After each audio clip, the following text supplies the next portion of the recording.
la grâce de Dieu pour augmenter notre connaissance, pour nous enseigner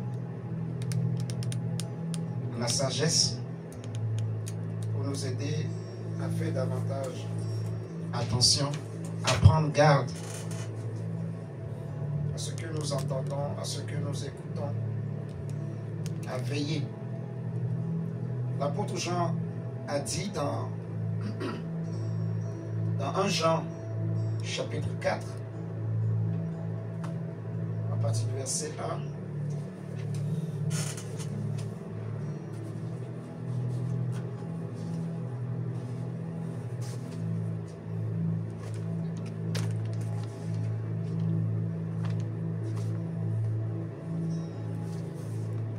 1, Jean chapitre 4, verset 1.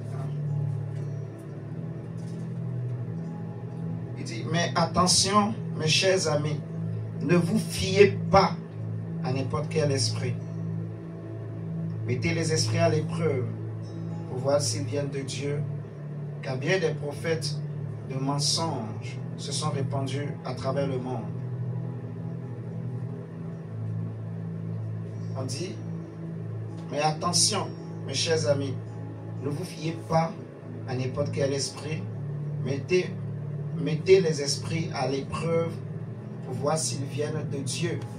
Car bien des prophètes de mensonges se sont répandus à travers le monde.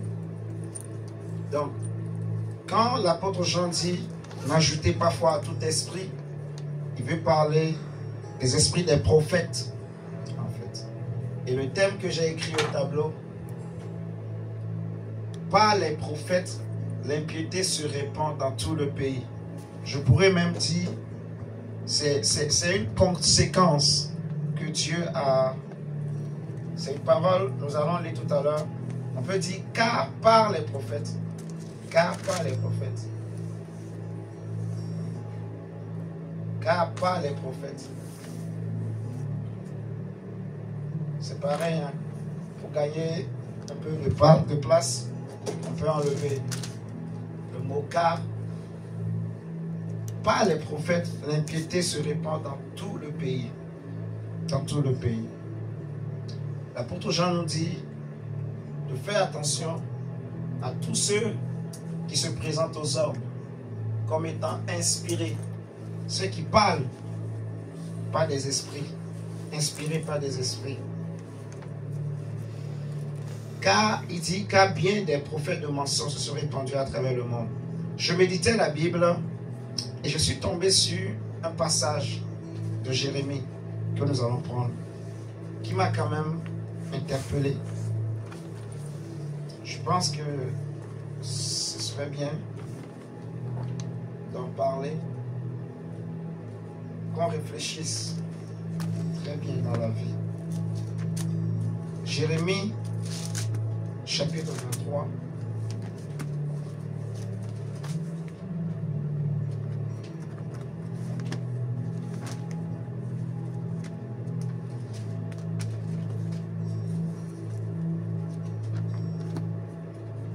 Jérémie chapitre 23.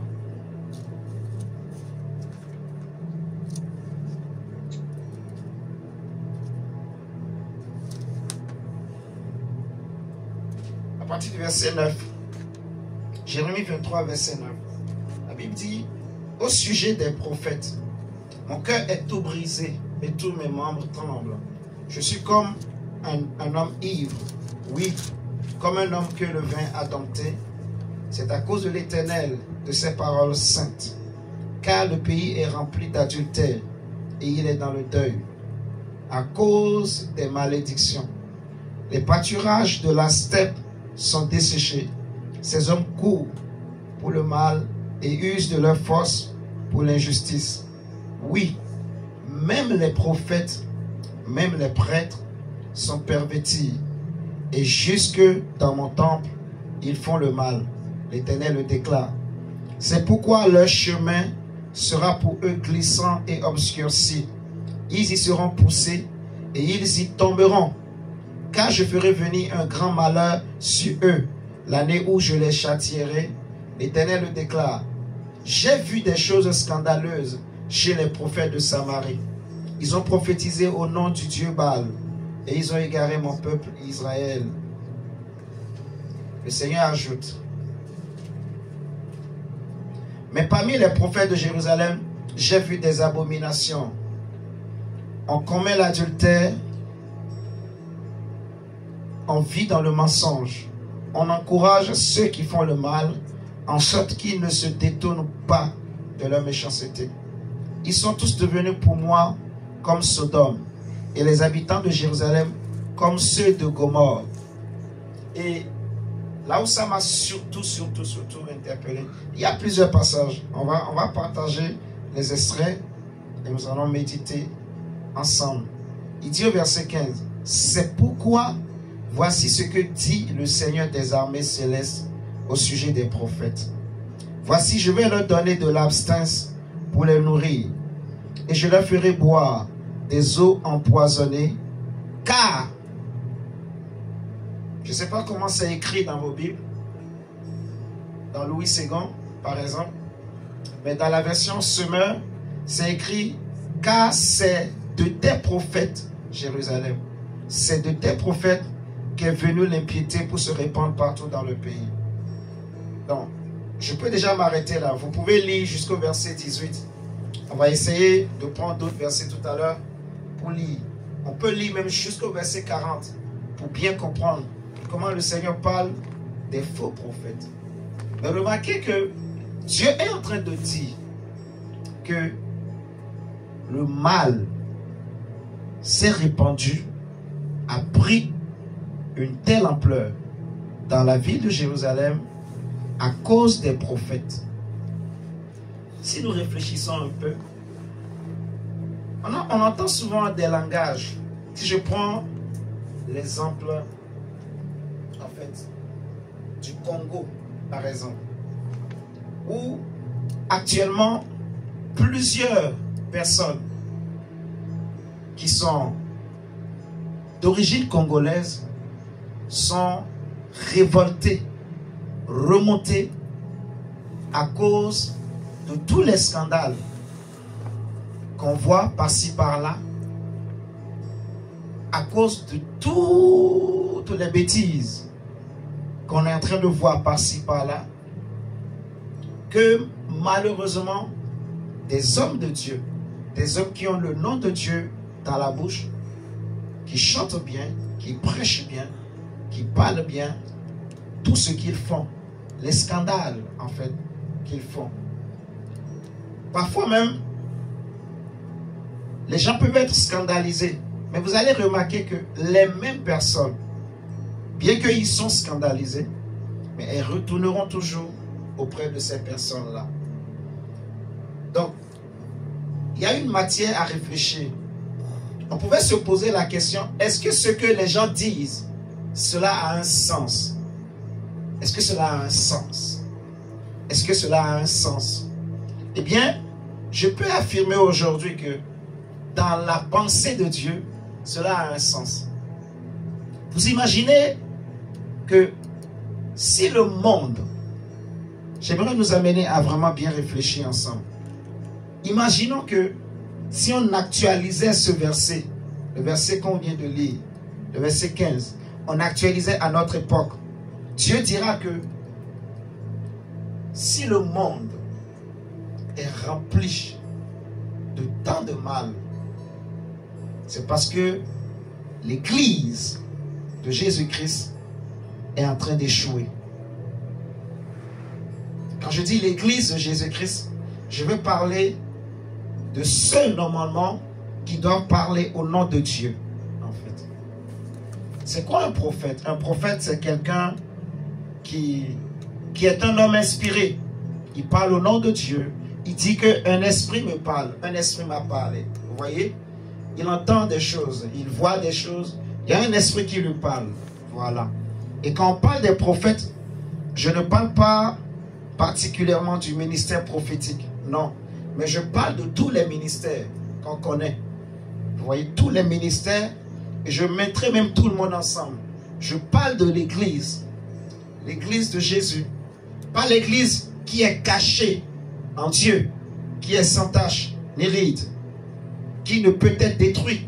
Comme Jésus a dit dans Matthieu 16, par là que tu es pierre, sur cette pierre je bâtirai mon église et les portes du séjour des morts ne prévaudront point contre elle. Ce verset concerne l'église spirituelle qui est cachée en Dieu, qu'on ne voit pas, que Dieu seul connaît, qui est sainte, qui est sans tache ni ride, et que Jésus reviendra chercher. Jésus ne viendra pas chercher des hommes physiques, en fait, ou des, je dirais plutôt, je vais m'exprimer autrement pour que mon langage soit clair. Jésus ne viendra pas chercher des hommes et des femmes qui sont abonnés ou affiliés à une congrégation ou à une dénomination ou à une salle ou à un homme de Dieu. Je ne sais pas si je parle avec le bon sens, mais je vais essayer de nous aider à réaliser vraiment ce que nous voulons dire, ce que le Seigneur veut, là où il veut nous amener à réfléchir, à penser. La vraie église de Dieu n'est pas physique. Le vrai chrétien, ce n'est pas celui qui l'est en apparence, mais c'est celui qui l'est intérieurement. Amen.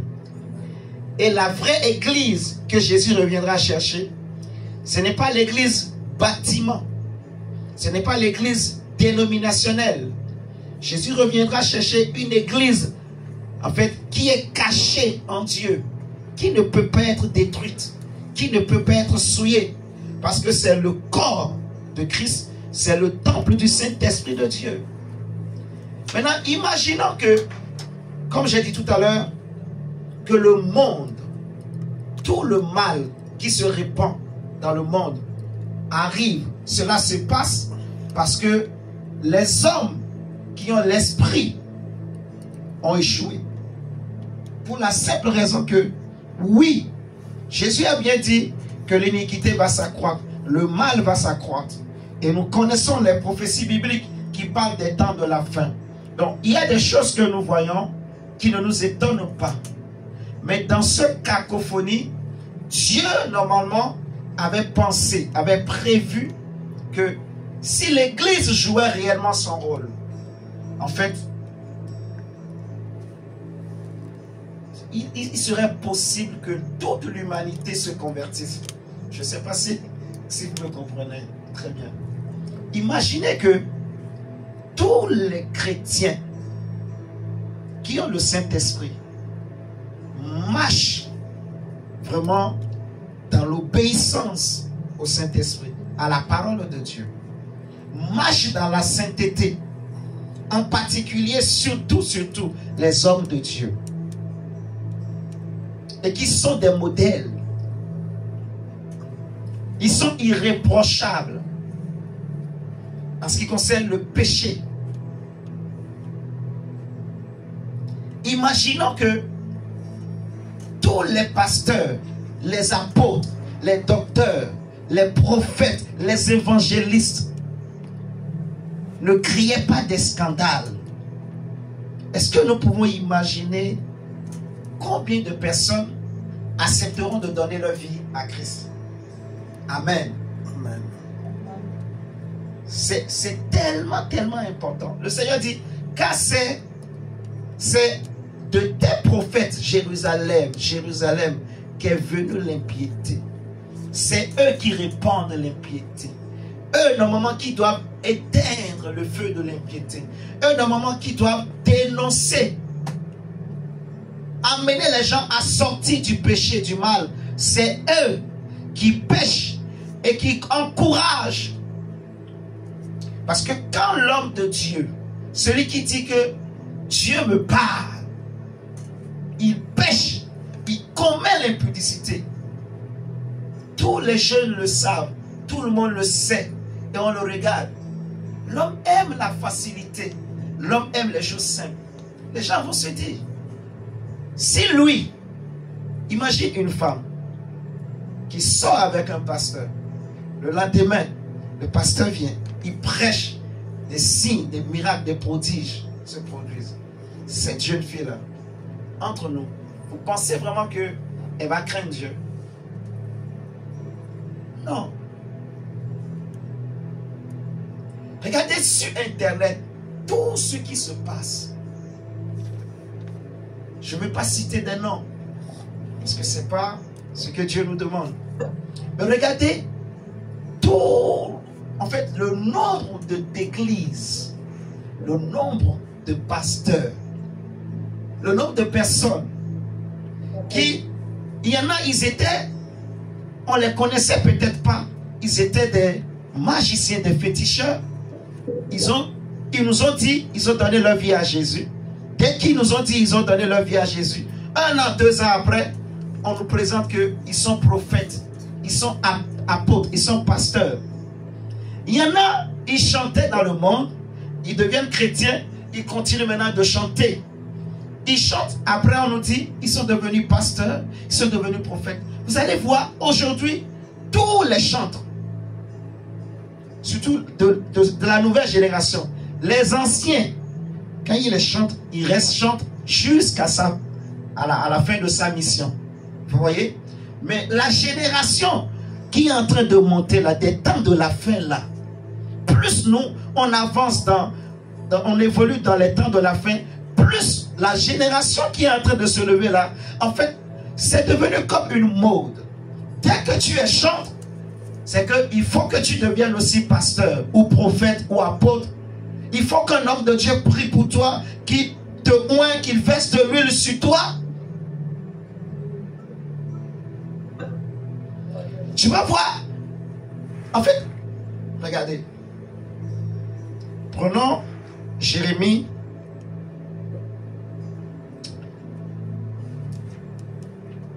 Jérémie 5 d'abord. Ensuite, nous allons prendre Jérémie 14. Jérémie 5, 12 à 13. Jérémie chapitre 5, le verset 12 et 13. La Bible dit, ils m'ont renié, moi l'Éternel. Ils ont dit, il n'existe pas et le malheur ne nous atteindra pas. Nous ne verrons jamais l'épée ou la famine. Verset 13. Quant aux prophètes, ils ne sont que du vent. Ils n'ont aucun message qu'il leur soit fait ainsi.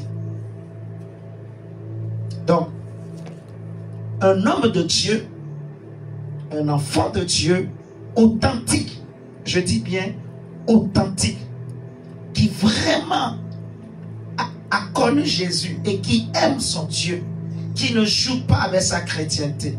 Mais tout ça, c'est la base. En fait, je ne cherche pas à justifier notre génération.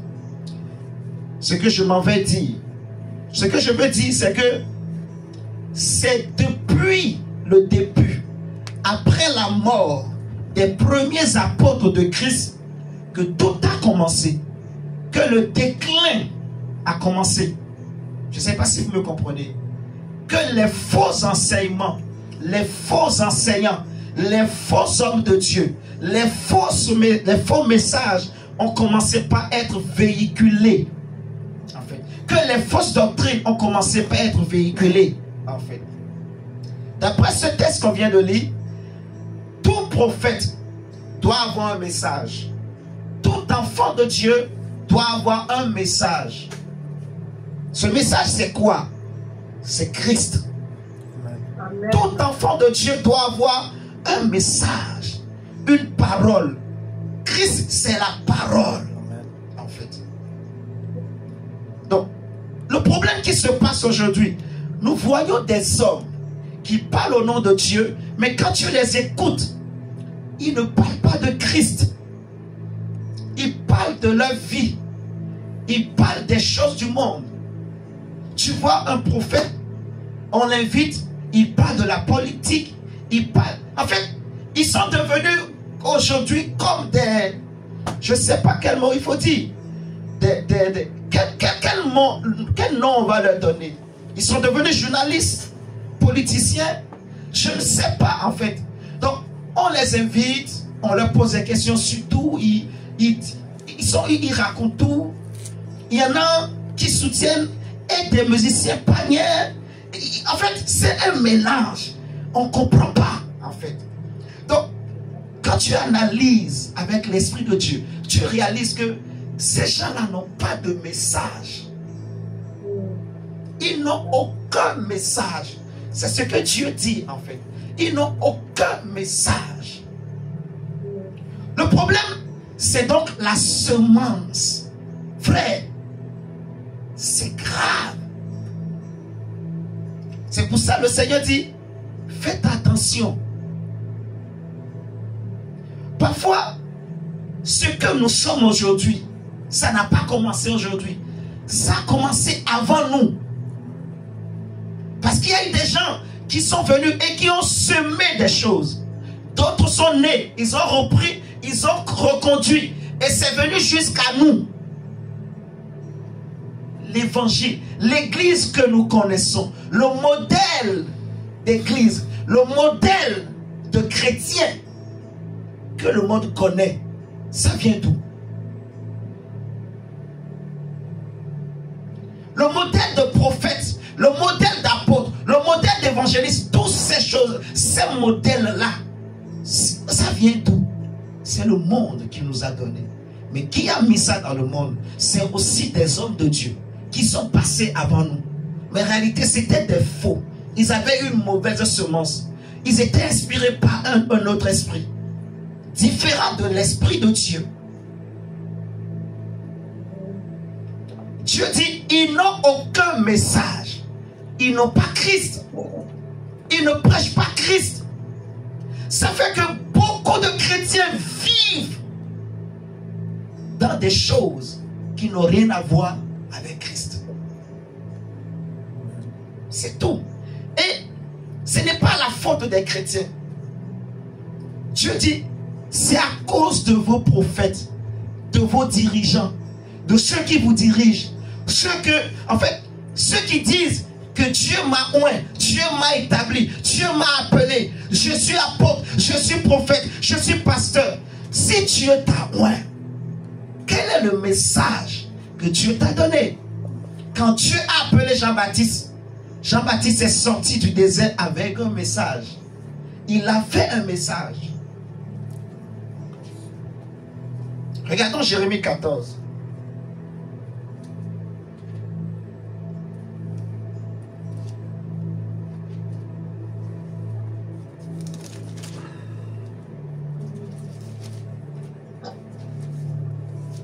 Jérémie 14, verset 14. Il dit, et l'Éternel me dit, en mon nom, en mon nom, en mon nom, ces prophètes, prophètes des mensonges.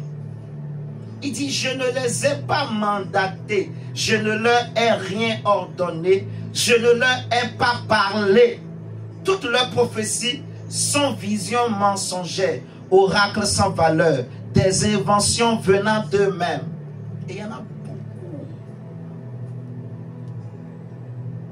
Il y en a beaucoup, frères et sœurs. Les gens ont raison.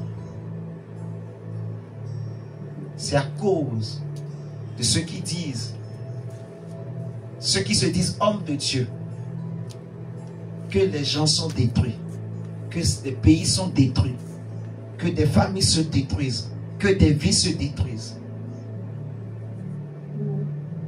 C'est à cause d'eux. Et ce qui fait mal au cœur de Dieu, c'est que les hommes eux-mêmes, malgré que Dieu envoie des hommes de Dieu pour aussi interpeller les hommes, pour leur dire que ces gens-là, ne les écoutez pas, ne les suivez pas. Les hommes ne veulent pas écouter. Parce que déjà ces hommes-là, en fait, en apparence, ils ont tout ce qu'il faut pour attirer, pour impressionner, pour prouver, démontrer au monde que Dieu est avec nous. En apparence, ils sont beaux, ils sont élégants, ils ont les moyens, ils ont de soutien. Mais les vrais comme Jérémie sont sales. Ils n'ont pas d'habit. On les voit comme des fous. Ils ne mangent pas, Certains jours, ils dorment dehors, on les emprisonne, on les fouette, on les jette dans des puits. Ils pleurent tout le temps. Ils sont regardés comme des ratés. Des hommes qui ont perdu la vie, qui ont raté la vie. Parce qu'ils ont choisi, en fait, de craindre Dieu. De ne pas se souiller, de ne pas se compromettre. Et ce qui fait mal au cœur de Dieu, c'est de voir, en fait, que malgré que le Seigneur envoie des vrais, les hommes aiment les faux. Les hommes préfèrent les faux. L'apôtre Paul dit à Timothée que prêche l'évangile en toute occasion, favorable ou non. Parce qu'il arrivera un temps où les hommes ne supporteront plus la saine doctrine. Ils auront la démangeaison d'entendre des choses agréables. La démangeaison. Qu'on leur dise des choses qui font plaisir à leur corps, à leur chair. Qu'on aille dans leur sens. Qu'on dise des choses qui vont dans leur sens. Dès qu'on va dans un autre sens, ils ne sont pas contents. Amen. Amen. Ils ne sont pas contents. Oui. Il y aura des gens qui auront la démangeaison d'entendre des choses agréables. Réfléchissons un peu, mes frères. Le Seigneur dit, le peuple ou le pays va mal à cause de l'Église. Regardons les présidents. Regardons ces députés. Regardons ces hommes de Dieu. Bon, mettons même les hommes de Dieu de côté. Mais regardons tous ces grands présidents, ces grands hommes. En fait, si les pasteurs étaient vrais, plusieurs d'entre eux allaient donner leur vie à Christ. Il y a des présidents qui sont païens, mais qui ont comme conseiller des pasteurs. Amen. Mais ils n'ont pas abandonné leur vie. Ils sont morts dedans. Pourquoi? Pour la simple raison que tous les pasteurs qu'ils ont croisés, il y en a au moins un qui était un faux, qui avait comme Dieu son ventre, qui disait des choses que le président voulait entendre. Ça lui suffit. Ça lui suffit. Donc il sait que ces gens-là sont faux. Même s'il rencontre un autre vrai, il fera comme Hérode, en voyant Jean-Baptiste, qui savait que cet homme était de Dieu, mais il ne voulait pas le croire. Parce qu'à côté, il y avait aussi les chefs religieux, qui étaient ses amis, avec qui il négociait, qu'il arrivait à corrompre. Vous voyez? Comment, en fait, on peut perdre la vie d'une personne. Ce qui fait que le péché s'accroît. Même les chefs religieux eux-mêmes, ils avaient des copines, ils avaient une vie, une double vie. La Bible dit, en fait, c'est pas des prophètes que l'impiété se répand dans tout le pays. C'est pas des prophètes que le péché se répand, que le mal s'accroît. Les choses vont mal parce que l'Église échoue, parce que les hommes de Dieu échouent. Oh oui, frère. Faisons attention. Je disais, c'est une question de semence. Si vous regardez, on en parlera plus en détail un jour. Si vous regardez, en fait, Marie, cette femme, elle était vierge. Elle n'a jamais connu un homme jusqu'à ce qu'elle mette au monde Jésus. Il y avait une parole qu'un homme de Dieu avait libérée des milliers d'années avant qu'elle ne naisse. Le prophète Ésaïe a parlé qu'un enfant nous est né, un fils nous est donné. Il dira que la Vierge tombera enceinte. Alléluia. D'autres prophètes ont parlé. Mais celui qui a le plus parlé avec détail et précision, c'était Ésaïe. Et l'ange est venu, des milliers d'années après, il est venu voir cette femme. Regardons très bien. L'ange est venu voir Marie. L'ange lui a dit, je te salue, toi à qui une grâce a été faite. Le Seigneur est avec toi. Tu tomberas enceinte, tu enfanteras un fils. À la fin, elle a cru.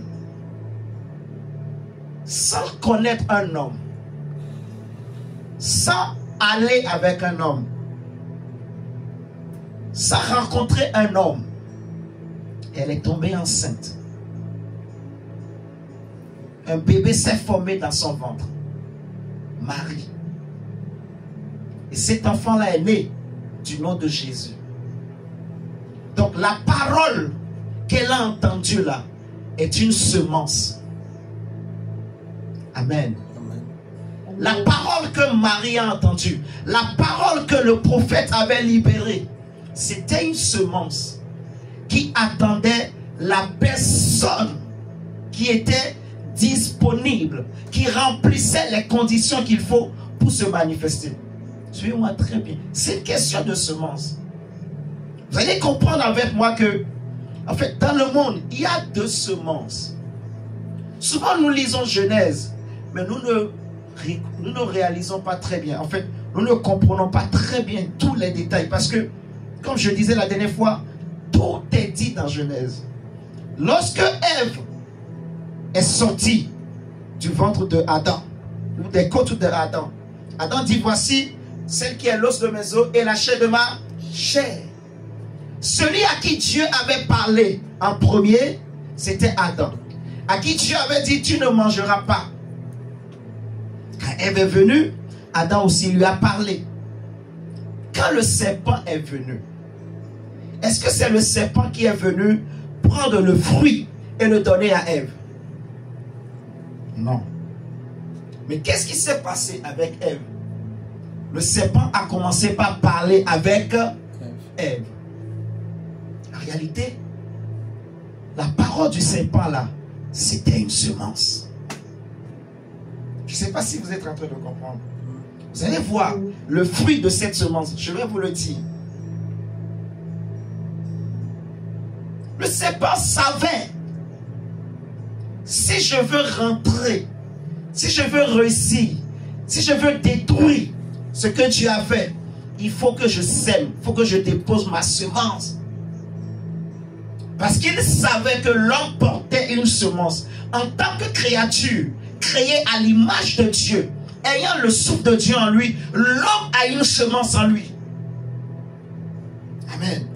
L'homme porte une semence. Donc, le serpent est venu. Il a commencé par parler avec Ève. Elle a cru que c'était juste un jeu, un amusement. Mais en réalité, le serpent était en train de déposer une semence en elle. Elle ne savait pas.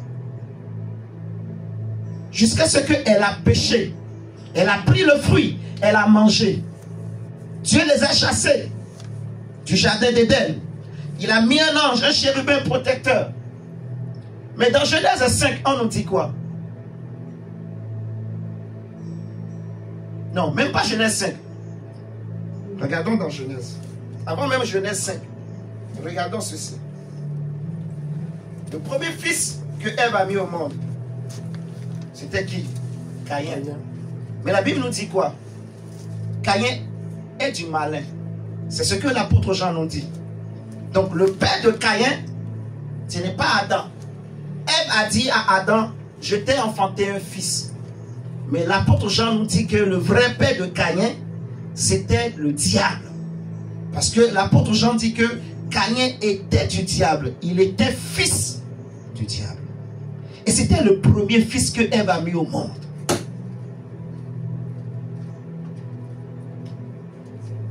Hein? Le quoi? À cause de la mauvaise semence. C'était la semence du diable. C'est ce que le diable voulait. Déposer sa semence. Que sa semence naisse. Et c'est ce qui s'est passé. En fait. Le premier fils que Ève a mis au monde. Parce qu'elle a parlé avec un esprit. Elle a écouté des paroles. Elle a cru en ce que le serpent a dit. Quand tu crois en la parole de quelqu'un, c'est une semence.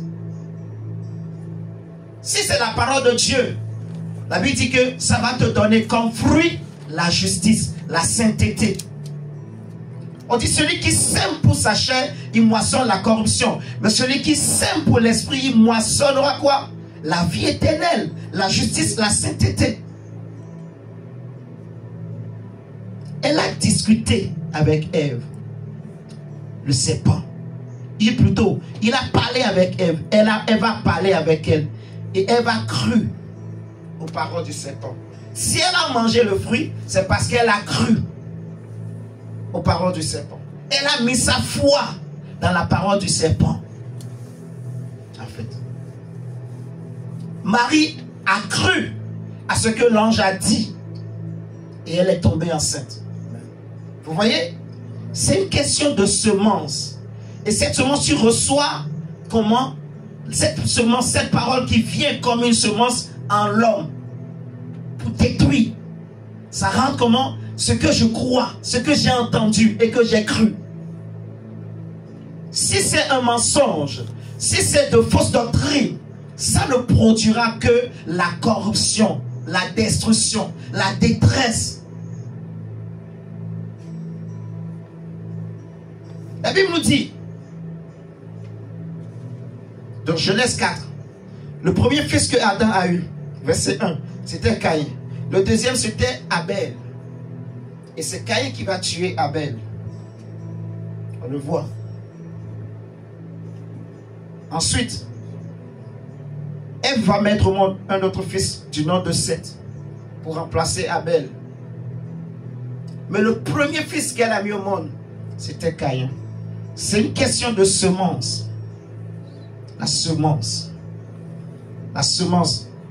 La parole est une semence. La parole est une semence. La parole. Et le diable savait ça.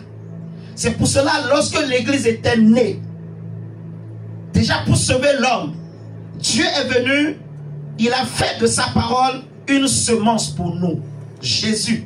Cette semence a été semée. Jésus dit, si le grain de blé qui tombe en terre ne meurt, il ne peut pas porter de fruits. Mais s'il meurt, il porte beaucoup de fruits. Donc c'est une semence que Dieu sème dans la terre. Cette semence, si elle grandit, si elle trouve un bon terrain, elle va croître. Jésus était une semence que Dieu a semée pour nous sauver, nous les hommes. Parce qu'on a expliqué que l'homme est une terre. C'est des images spirituelles pour nous expliquer vraiment la spiritualité, ce qui se passe. Et le diable aussi savait, à la naissance de l'église, les apôtres ont combattu cet esprit. Ils ont combattu la semence du diable, la race du serpent. Mais après leur départ, ils ont réussi. Il a réussi à introduire sa semence. Des faux prophètes, des faux pasteurs, des faux prédicateurs. Des prédicateurs qui parlent pour leur ventre, qui parlent pour leurs intérêts, qui parlent pour séduire.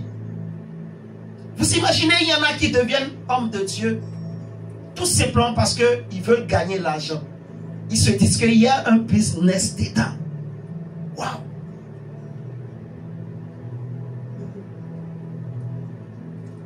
Un pasteur qui prêche, en fait, qui n'a pas foi aux yeux, qui dit des abominations sur Internet. Il vous dira, je suis homme de Dieu. Et il y aura des gens qui vont dire, oui, c'est un homme de Dieu. Vous vous prenez pour des saints. Lui, il dit la vérité. Il est sincère. Il est vrai. Nous sommes dans quel monde? Un monde de confusion, en fait.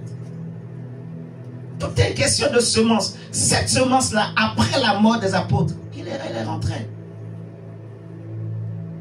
Donc, le message de Dieu est une semence. Vous voyez? Mais le diable aussi a un message, a sa semence. Souvenons-nous du blé et de l'ivraie. Vous voyez? Il a aussi sa semence. Et on dit que l'ivraie ressemblent au blé.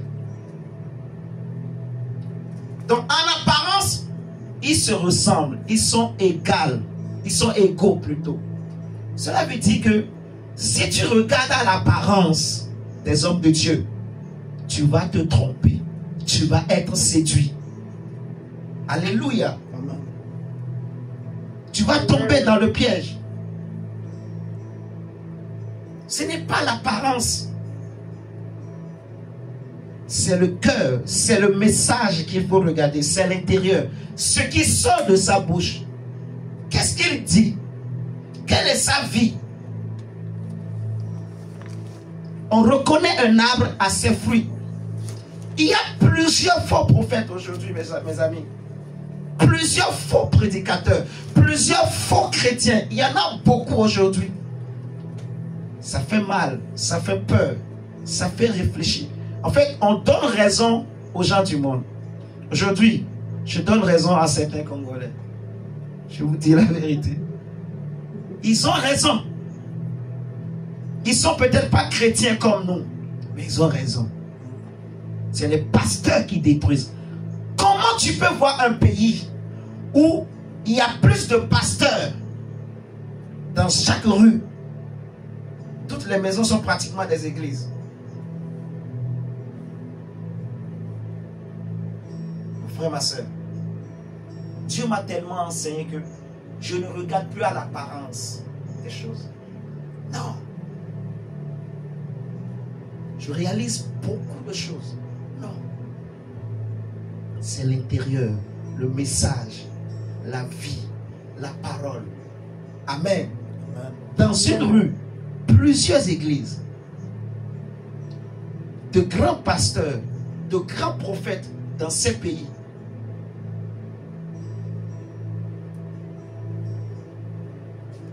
Mais le mal ne fait que s'accroître. Le péché ne fait que s'accroître. Les scandales. Les pays où il y a le plus de scandales, c'est les pays où il y a encore plus de pasteurs. Il y a un problème. Il y a un problème. Qu'on se dise la vérité, en fait. Il y a un vrai problème. Et c'est biblique ce que ces gens-là disent. Je ne savais pas. Mais aujourd'hui, je sais qu'en fait, ils ont raison. Dieu approuve ce qu'ils disent. Les pasteurs doivent se repentir. Les vrais doivent se repentir. Il y en a beaucoup qui prêchent, qui font le ministère pour l'argent. En fait, c'est la cupidité, leur motivation. Mais ils ne sont pas conscients. C'est la cupidité, en fait, la cupidité. Parce que on veut ressembler à tel pasteur. Parce que les faux nous ont présenté une image de pasteur. On nous fait croire que le pasteur doit avoir un 4x4. Il doit porter des chaussures qui brillent, des costumes qui brillent. Il doit être toujours bien limité. Aujourd'hui, les femmes aussi n'aident pas les pasteurs. Quand tu es femme de pasteur et tu ne te limites pas, femme, aidez vos maris. Amen. Et c'est aussi pareil, inverse. Marie, aidez vos femmes. Il ne faut pas la traumatiser si elle ne s'habille pas bien, des choses comme ça. Ce n'est pas ce qui sauve. Ce n'est pas ce qui sauve. Aujourd'hui, tellement que nous sommes dans une époque de numérique. En fait, le monde est numérique. C'est comme un village. Tout le monde se croise sur Internet. Dès que les gens se lèvent, plouf, tout le monde se connecte. Tout le monde. On regarde. On défile, on regarde. Qu'est-ce que les temps? C'est comme si tu es dans la maison de l'autre. Donc, on veut maintenant des images de qualité. Donc, tout le monde veut être beau et belle. On veut bien se présenter. C'est l'apparence. C'est la cupidité, en fait.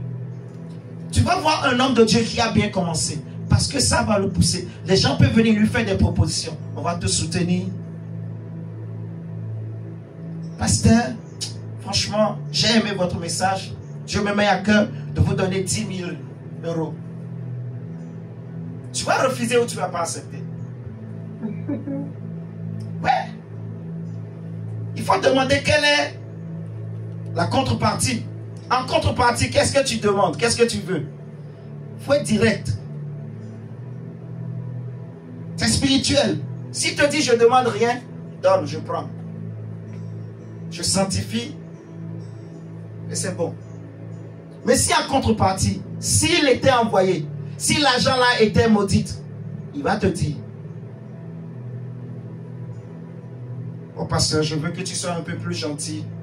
Comprends ce qu'il veut dire. Maintenant, ne laisse pas l'amour de l'argent te pousser à accepter, malgré qu'elle t'a dit indirectement ce qu'elle veut. Pasteur, sois un peu gentil. Mais tu es pasteur et elle est sœur. Elle veut que tu sois un peu gentil. Comment tu vas être gentil avec elle?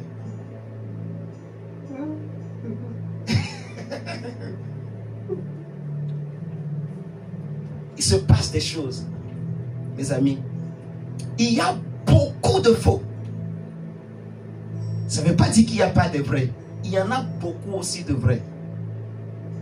Mais il y a beaucoup de faux.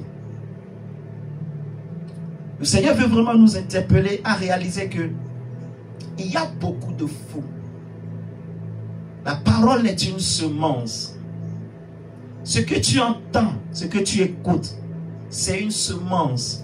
Si tu crois en elle, sache que c'est une semence.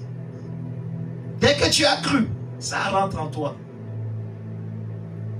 Si tu crois en elle vraiment, ça va produire des fruits. Ça va enfanter quelque chose. Amen. C'est pour cela qu'il faut trier. On dit, faites attention, n'ajoutez pas foi à tout esprit.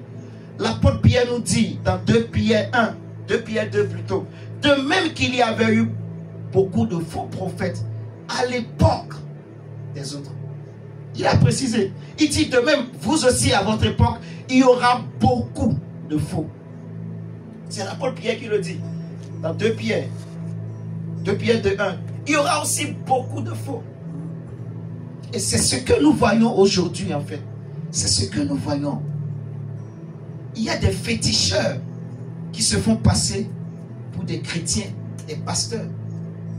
Il y a des gangas, des marabouts. Il y a même des occultistes. Quand tu les entends parler de la Bible, tu vas croire que c'est Dieu, qu'il a Dieu. Frère!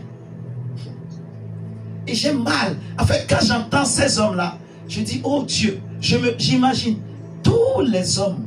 En fait, j'imagine tous les chrétiens qui vont croire en lui. Parce que je sais que plusieurs vont croire. Parce qu'il te cite des versets mot à mot. Il te démontre que c'est grâce à lui que tel ou tel a réussi, tel ou tel est élevé. Si tu as tel problème, appelle seulement. Voici mon numéro 0660. Non. Les gens appellent. Parce que les gens ont des problèmes. Mais quand tu dis aux gens ce qu'il faut faire, ils ne veulent pas écouter. Ils ne veulent pas, ils ne veulent pas, ils ne veulent pas, ils ne veulent pas. Ça fait mal au cœur du Seigneur. Ça fait mal.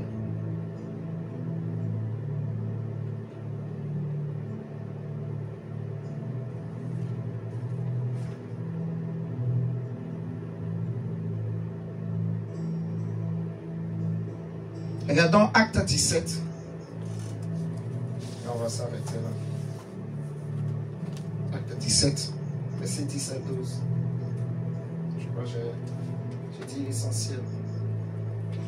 Dieu nous préserve des faux messages, des faux messagers. Il y en a nombreux. Que nos yeux s'ouvrent. Acte 17, 10 ou 12. 10 à 12. Acte chapitre 17.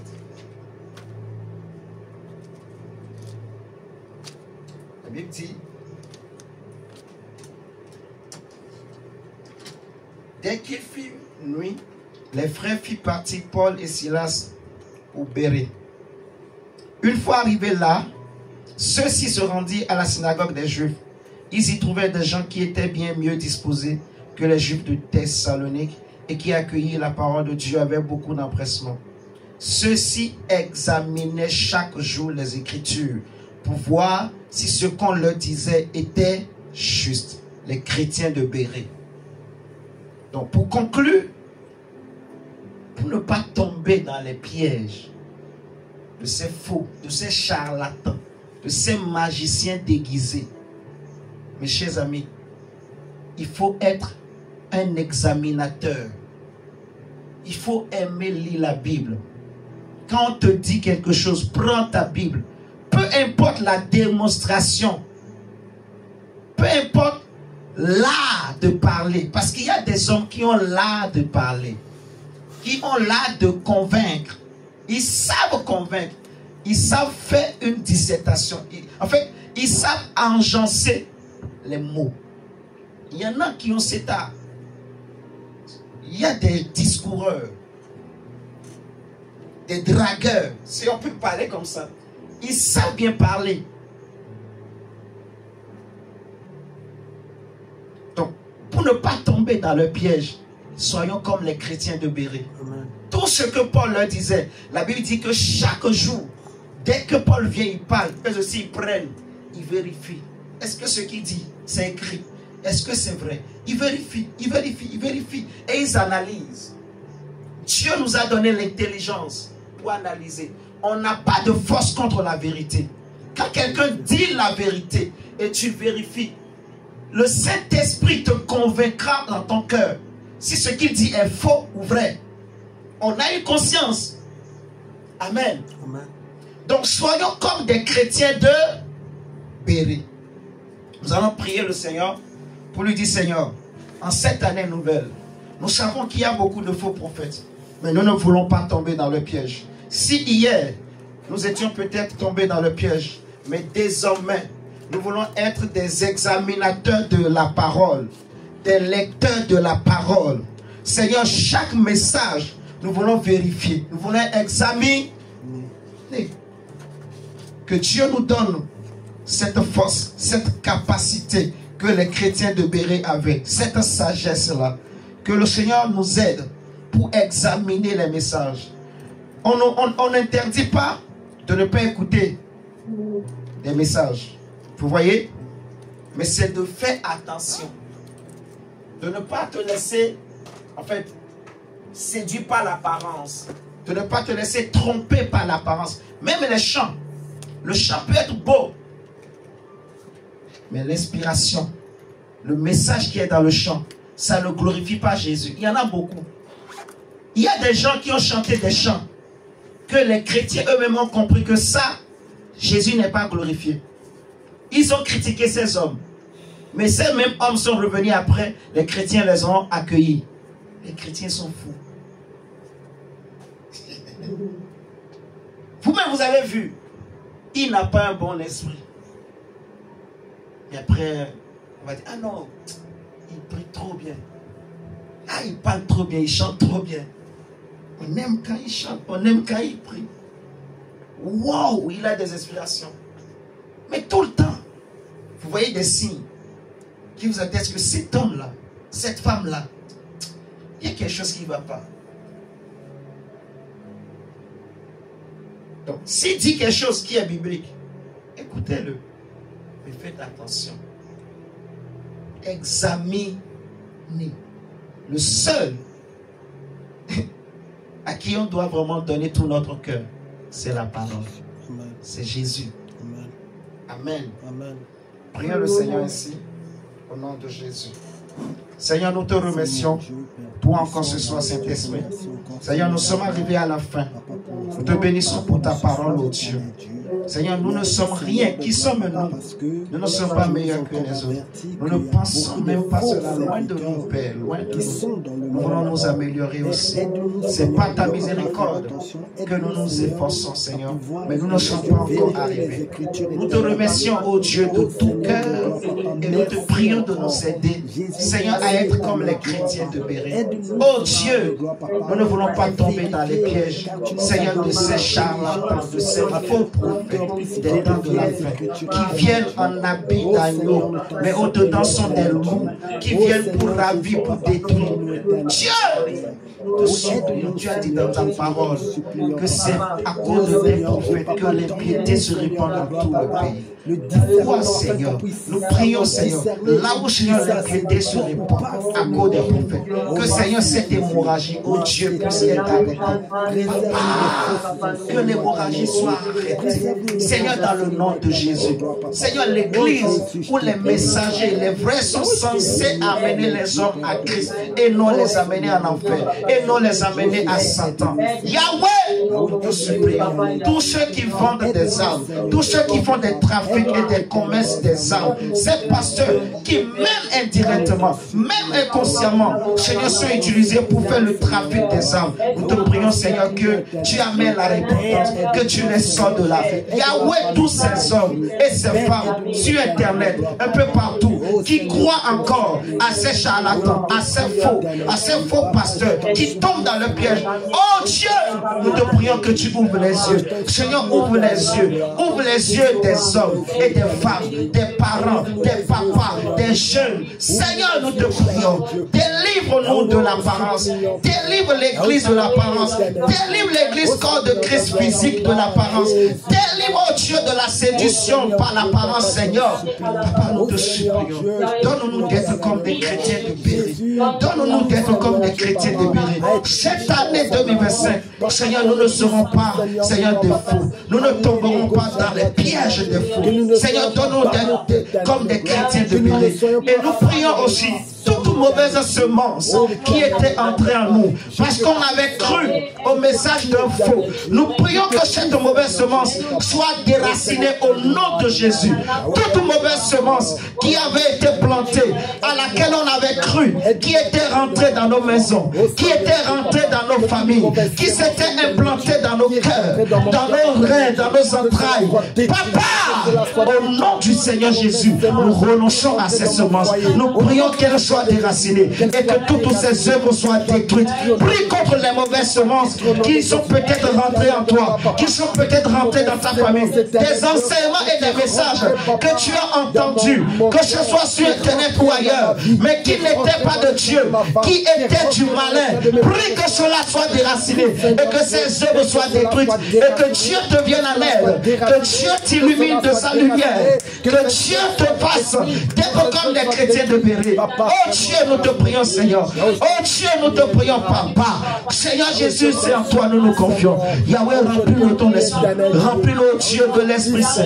Papa, nous avons besoin de l'Esprit Saint. Seigneur, nous avons besoin de l'Esprit Saint. Donne-nous ton Esprit Saint, oh Dieu. Donne-nous, Seigneur, l'amour de ta parole. Seigneur, fais de nous des chrétiens de Béret.